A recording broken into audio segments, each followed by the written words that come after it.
আমরা আজকে ছাত্রছাত্রীদের নিয়ে হলদিবাড়ি গার্লস এবং এসআই অফিসে আসি। আপনারা জানেন যে দীর্ঘদিন ধরে ট্যাব দুর্নীতির একটা প্রচার চলছে সোশ্যাল মিডিয়া এবং আমাদের এই সমাজ মাধ্যমে। আপনারা বুঝতেই পারছেন, অনেক ছাত্রছাত্রী আছেন যারা গরিব ঘরের ছাত্রছাত্রী, তারা পড়াশোনা করতে খুবই সমস্যার সম্মুখীন হন। ফলে আমরা লক্ষ্য করছি এরকম ছাত্রছাত্রীরা অসংখ্য হলদিবাড়ি গার্লস স্কুলের, তারা ট্যাবের টাকা এখনও পায়নি। ফলে স্কুলকে জানানোর পরেও স্কুল কর্তৃপক্ষ জানাচ্ছে আমরা যা করার করে দিয়েছি, কিন্তু এখনও পর্যন্ত সেই টাকা তাদের সেই ছাত্রছাত্রীদের বা সেই ছাত্রীদের ঢুকছে না। শুধু গার্লস স্কুল না, এরকম আরও কয়েকটা স্কুলের ছাত্রীরা আছে যারা টাকা পয়সা পায়নি।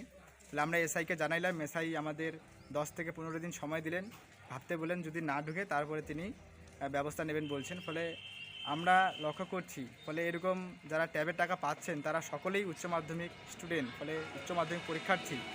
আমরা লক্ষ্য করছি যে তারা এই ট্যাবের টাকা পাওয়ার জন্য স্কুল বাড়ি করেই তাদের অসংখ্য সময় তারা নষ্ট করছে। ফলে তাদের এই সময় যাতে আর নষ্ট করা না হয়, তাহলে তাদের টাকা অতি দ্রুত ঢোকার ব্যবস্থা করতে হবে। আমরা এসআইকে জানাইলাম, যদি না হয় তাহলে আমরা এই ছাত্রছাত্রীদের নিয়ে একটা বড়সড় আন্দোলনের দিকে যাব। তাহলে এই দাবি নিয়েই আজকে আমরা এসআইয়ের কাছে গেলাম।